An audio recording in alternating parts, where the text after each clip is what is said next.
శ్రీమాత్రే నమ. జయ గురు దత్తాత్రేయ నమ. ఈ వీడియోలో మనం వృశ్చిక రాశి వారికి జనవరి 18 నుంచి 24 మధ్యలో జరిగే వార ఫలాలు పరిశీలించినప్పుడు ఏదైనా వృశ్చిక రాశి వారికి ఈ వార ప్రారంభంలో చాలా అదృష్టం కలిసి వచ్చే అవకాశం ఉంది. ముఖ్యంగా మీ కుటుంబ సభ్యుల్ని కలుసుకుంటారు. కుటుంబంలో ఏదో ఒక శుభకార్యం జరిగే అవకాశం ఉంటుంది. బంధుమిత్రులందరినీ కలుసుకోవడం జరుగుతూ ఉంటుంది. ఆర్థిక పరంగా ఊహించని విధంగా ఆర్థిక లాభం కలుగుతూ ఉంటుంది. దూరంగా ఉన్నటువంటి బంధుమిత్రులు తిరిగి కలుసుకోవడం జరుగుతూ ఉంటుంది. మీ యొక్క వాక్చాతుర్యంతో తెలివితేటలతో అందరినీ ఆకట్టుకోవడం జరుగుతూ ఉంటుంది.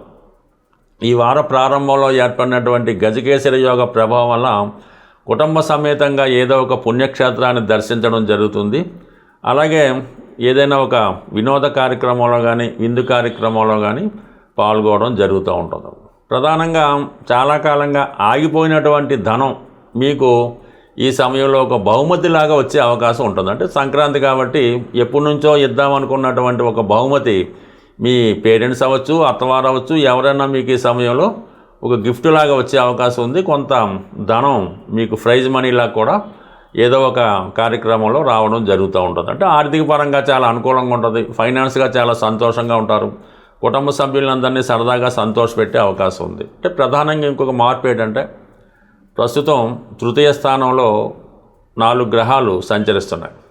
ప్రధానంగా దశమాధిపతి రవి 3వ స్థానం సంచరిస్తున్నప్పుడు ఉద్యోగంలో మార్పు కొరకు తప్పనిసరిగా ఉద్యోగంలో మార్పు రావడం జరుగుతూ ఉంటుంది. అది ప్రమోషన్ రూపంలో కూడా అయ్యే అవకాశం ఉన్నది. అంటే కుజుడు మీకు రాష్ట్రాధిపతిగా 3వ స్థానంలో ఉచ్చస్థితిలో ఉండడం వల్ల ఏదో ఒక కాంపిటీషన్లో మీరు విజయం సాధించడం జరుగుతూ ఉంటుంది. అంటే ఏదన్నా ఒక మీ ఆఫీస్లో లేదంటే మీ యొక్క రియల్ ఎస్టేట్ వ్యాపారంలో ఒకే పదవి కోసం 2-3 ప్రయత్నం చేసినప్పుడు అనూహ్యంగా అది మీకు వచ్చే అవకాశం ఉన్నది. అంటే కుజుడు మీకు తృతీయ స్థానంలో అత్యంత ఉచ్చస్థితిలో ఉండడం వల్ల ఏ పోటీ అయినా, అటు ఇంటర్వ్యూ అయినా, రిటన్ ఎగ్జామ్స్ అయినా, అది శరీర దారుఢ్యానికి సంబంధించినటువంటి పరుగు పోటీ లాంటిదైనా అందులో విజయం అన్నది మీకు రావడం జరుగుతూ ఉంటుంది.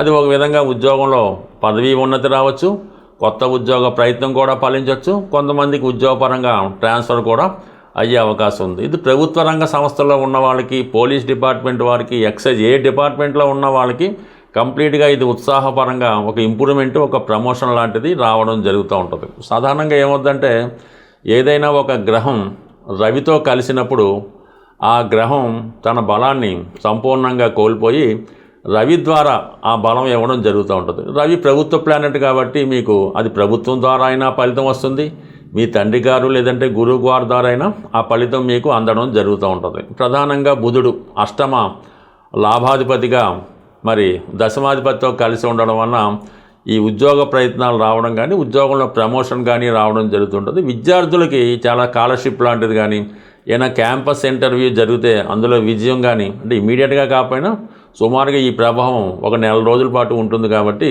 ఇటువంటి గొప్ప అవకాశం, అభివృద్ధి, ఇంప్రూవ్మెంటు ఈ వృశ్చిక రాశి వారికి రావడం జరుగుతూ ఉంటుంది. ప్రధానంగా శుక్రుడు ధన సప్తమాధిపతిగా, శుక్రుడు సప్తమ వ్యయాధిపతిగా ఉన్నటువంటి శుక్రుడు 3వ స్థాన సంచారం దశమాధిపతి రవితో కలిసి ఉండడం వల్ల కొంతవరకు స్త్రీలకి కొత్త ఉద్యోగ అవకాశాలు అన్నవి ఈ సమయంలో రావడం జరుగుతూ ఉంటుంది. అలాగే చాలా వరకు స్త్రీలకి కొంతవరకు హెల్త్ పరమైన ఇబ్బందులు, అనారోగ్య సమస్యలు లాంటివి కూడా రావడం జరుగుతుంటుంది. ప్రధానంగా ఈ వృశ్చిక రాశి వారికి కొన్ని ముఖ్యమైన పనులు ఆర్థిక లోటు వల్ల ఆగిపోవడం జరుగుతూ ఉంటుంది. అంటే సమయానికి ఏదో కొత్త పెద్ద అసెట్ని కొనాలనే ప్రయత్నం చేస్తూ ఉంటారు. మీ దగ్గర కొంత ధనం ఉంటుంది కానీ ఇంకో వేరే విధంగా కూడా ధనం వస్తుందని ఆశించి ముందుగానే కమిట్మెంట్ అవ్వడం, సమయానికి ఆ ధనం రాకపోవడం వల్ల కొన్ని పనులు ఆగిపోవడం జరుగుతూ ఉంటుంది. బట్ ఏదైనా ఈ సమయంలో మీరు ఇతరుల మీద ఎక్కువగా ఆశ పెట్టుకోకుండా మీ సొంత ప్రయత్నంతోనే ఏదన్నా కొనాలన్నా, ఇంకో వ్యవహారం చేయాలన్నా మీ సోర్స్లోనే ముందుకెళ్ళాలి తప్ప సమయానికి ఎవరో సహకరిస్తారు అక్కడ నుంచి కంపల్సరీగా వస్తుందని నిర్ణయం తీసుకుంటే మాత్రం కొద్దిగా ఇబ్బంది పడవలసి ఉంటుంది. అంటే ఈ సమయంలో కావాలనే కొంతమంది మిమ్మల్ని మోసం చేయాలనో, వేరే విధంగా మీ పోటీ నుంచి తప్పించాలనో, మిమ్మల్ని పక్కన పెట్టాలనే ఉద్దేశంతో ఈ విధంగా హ్యాండ్ ఇచ్చే అవకాశం కూడా ఉంటుంది. కాబట్టి పూర్తిగా మిమ్మల్ని మీరు నమ్ముకుంటేనే మీరు అనుకున్న ప్రయత్నంలో నెరవేరే అవకాశం ఉంటుంది. సాధారణంగా ఈ గోచార ఫలితాలు పరిశీలిస్తున్నప్పుడు ఈ శుక్రగ్రహం ప్రస్తుతం శుక్రమౌఢ్యం ఏర్పడిన కారణంగా ఈ శుభకార్యాలు వివాహాలు అన్నవి జరగకుండా పోస్ట్పోన్ చేయడం జరుగుతాం. అంతే ఏదైనా ఒక శుభకార్యం జరగాలన్నా, ఆర్థిక పరంగా ఒక వ్యాపారం బాగుండాలన్నా, ఆ గృహంలో అందరూ సుఖ సంతోషాలతో మంచి బట్టలు, మంచి భోజనం, మంచి పడక, అలాగే ఆ కుటుంబంలో ఉన్నటువంటి స్త్రీలకి ఆరోగ్యంగా చాలా ఆనందంగా ఉండాలన్నా కూడా శుక్రుడు తప్పనిసరిగా అటు గోచారరీత్యా బలంగా ఉండాలి, వారి జన్మజాతక రీత్యా కూడా బలంగా ఉంటేనే జాతకుడు ఈ జన్మ తీసుకున్నందుకు జీవితంలో అనుభవించవలసి ఉంటుంది. అంటే శుక్రుని యొక్క అధిదేవతగా లక్ష్మీ అమ్మవారు ఉండడం జరుగుతూ ఉంటుంది. అందుకని శుక్రుడికి ఏమాత్రం ఇబ్బంది కలిగినా, అంటే మీ కుటుంబంలో స్త్రీలకి ఎటువంటి ఇబ్బంది కలిగినా లక్ష్మీ అమ్మవారికి ఆగ్రహం కలుగుతూ ఉంటుంది. ఎప్పుడైతే అమ్మవారికి ఆగ్రహం కలిగిందో అమ్మవారు ఆ గృహాన్ని విడిచి వెళ్ళిపోతారు. అప్పుడు ఆ గృహంలో ఉన్నటువంటి జ్యేష్ఠాదేవికి కుటుంబ పెద్దరికం రావడం జరుగుతూ ఉంటుంది. అంటే జ్యేష్ఠాదేవికి పెద్దరికం వస్తే ఇంట్లో ఒకళ్ళొకళ్ళు తిట్టుకోవడం, కొట్టుకోవడం, స్త్రీలు ఎప్పుడు అనారోగ్యంతో ఉండడం, అలాగే వాళ్ళ యొక్క వేషధారణలో కానీ భాషలో కానీ జుగుప్సకరంగా ఇబ్బందికరంగా ఉండడం జరుగుతూ ఉంటుంది. అందువలన ఎప్పుడు కూడా ఈ శుక్రమౌఢ్యం మనకి ఫిబ్రవరి 14 వరకు ఉంటుంది. కాబట్టి అప్పటి వరకు ప్రతి ఒక్కరికి కూడా ఆర్థిక పరంగా మనీ టైట్ ఏర్పడుతూ ఉంటుంది. అంటే ₹1,00,000 వచ్చేవాడికి ₹1,00,000 ఇబ్బంది, 1,00,000 వచ్చేవాడికి 1,00,000 ఇబ్బంది, 10,000 వచ్చేవాడికి 10,000 ఇబ్బంది రావడం జరుగుతూ ఉంటుంది. ఈ సమయంలో కంప్లీట్గా మీరు ఈ సమస్యల నుంచి బయటపడాలంటే ముఖ్యంగా మీ కుటుంబంలో ఉన్నటువంటి స్త్రీలకి కంపల్సరీగా గౌరవించాలి. వారికి ఎటువంటి ఇబ్బంది కలగకుండా, అంటే ఎప్పుడు వాళ్ళకి దుఃఖం కలగకుండా చూసుకోవాలి. పొరపాటుని మీ కుటుంబంలో ఏ స్త్రీ అయినా, తల్లి అయినా, భార్య అయినా, కూతురైనా కంటనీరు పెట్టుకుంటే ఆ కుటుంబంలో 6 నెలల దాకా అనావృష్టి తాండవిస్తూ ఉంటుంది. అంటే ఒక్కసారి దుఃఖపడిందంటే ఆ కుటుంబంలో 6 నెలల దాకా వివిధ రకాలుగా ఇబ్బందులు కలగడం జరుగుతుంటాయి. కాబట్టి ఈ విషయంలో చాలా జాగ్రత్తగా ఉండవలసి ఉంటుంది.